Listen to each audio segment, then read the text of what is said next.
My name is Destiny Fullwood. I am Policy Counsel at DC Justice Lab. I am a former public defender from Florida who has represented hundreds of people, a lot of them who have been charged with crimes that carry mandatory minimum sentences. Most recently, I represented people here in DC who were seeking relief from extreme sentences at the Second Look Project. I have personally seen how mandatory minimums can disrupt lives, both in the community and individual lives.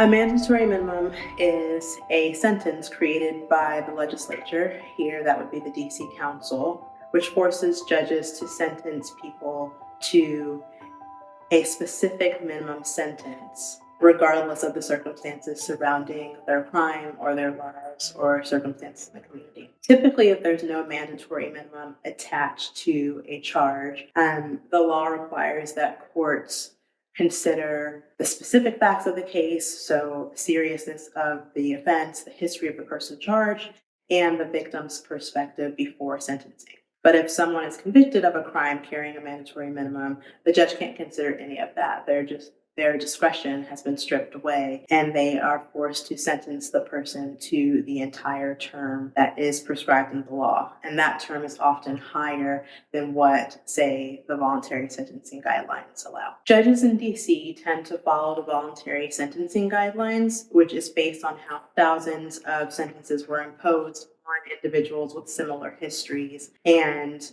backgrounds, so that there is uniform and rational sentencing practices. So, for example, for offenses without a mandatory minimum, if a person has been convicted of a charge or of an offense, the judge can then turn to the sentencing guidelines, which is essentially a grid that takes into account the seriousness of the offense and the criminal history of the defendant. That grid will produce a sentencing range, so let's say 24 to 48 months.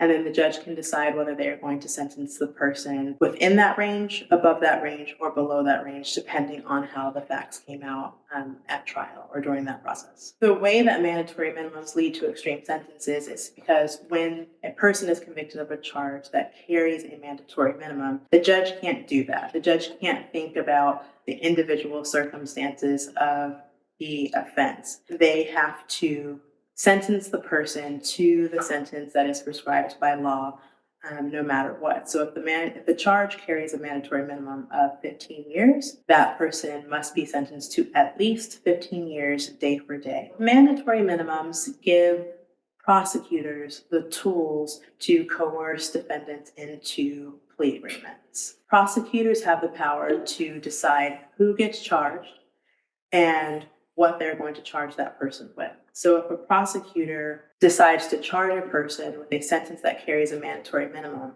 the prosecutor is the only person that can relieve that person of the mandatory minimum.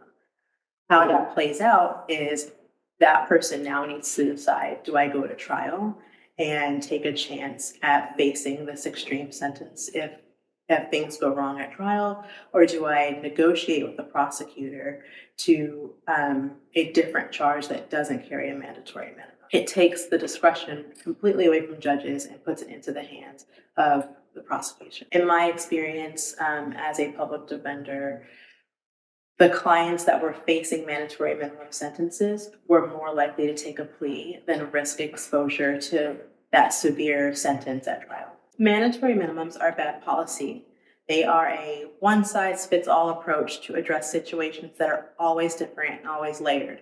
And so what happens is the legislature hamstrings judges to impose sentences that don't take into account the person's intent, the dangerousness of the offense. It doesn't take into account the role that they played in the offense, or even what the victim or the community wants to happen. Not only that, mandatory minimums transfer power from judges to prosecutors and don't increase public safety and disproportionately impact the Black community. Even though there's no evidence that mandatory minimums or lengthy sentences deter crime or increase public safety, what we do know is that lengthy sentences don't prepare people for their eventual return to the community, and it reduces the money that's available for preventing crime. It means that we are just spending money on extreme sentences and prisons that are not rehabilitative. Mandatory minimums disproportionately impact the Black community. In fact, nearly every time a mandatory minimum is imposed in DC, it's imposed on a Black resident. Studies show that white, Black, Latino, and young people are just as likely to carry a gun, to carry a loaded gun, and to threaten someone with a gun. But among these three types of weapons offenses that most often result in mandatory minimum sentences in DC, 95% or more of the individuals who were charged and convicted were Black. Mandatory minimums don't focus on the most serious crimes all the time. There are mandatory minimum sentences for driving under the influence, which is described as a nonviolent misdemeanor offense. A mandatory minimum sentence of 1 year must be imposed on someone who steals $25 from a roommate after 2 prior convictions for the same offense. In fact, the DC Criminal Code Revision Commission said that this law, which is called the theft-specific recidivist penalty, was the most severe in the nation. The community and experts agree. DC residents want to eliminate mandatory minimum sentences. Our polls show that 77% of DC residents support eliminating mandatory minimum sentences, and that support spans across all 8 wards of DC. Crime victims and survivors of harm agree also. The National Network for Victim Recovery in DC has said that eliminating mandatory minimums would protect victims' rights. In fact, a national survey of crime survivors found that victims prefer that we incentivize people to rehabilitate themselves and prefer shorter sentences over full-term mandatory minimum sentences. Legal experts agree also. Legal experts at the American Bar Association and the American Law Institute oppose mandatory minimums because they are ineffective and distort the power balance between defendants and prosecutors in the justice system. DC's Criminal Code Revision Commission studied our laws for a decade.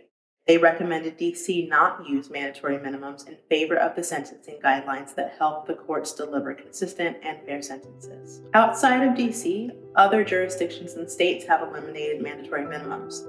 2/3 of the states in the United States have eliminated some mandatory minimum sentences. Virginia's Crime Commission recommended that the state eliminate all mandatory minimum sentences. And 8 years ago, Maryland's Democratic legislature and Republican governor repealed all mandatory minimums for drug sentences.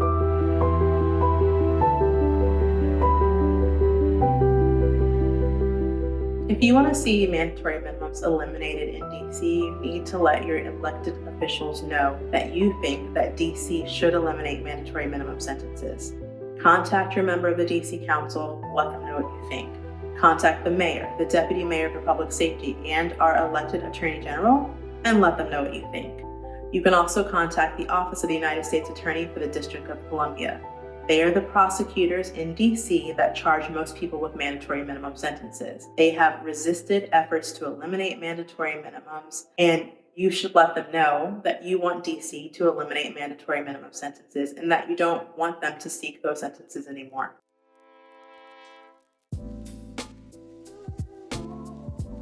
To learn more about mandatory minimums in DC, you can visit DC Justice Lab's website and learn about our efforts to eliminate them.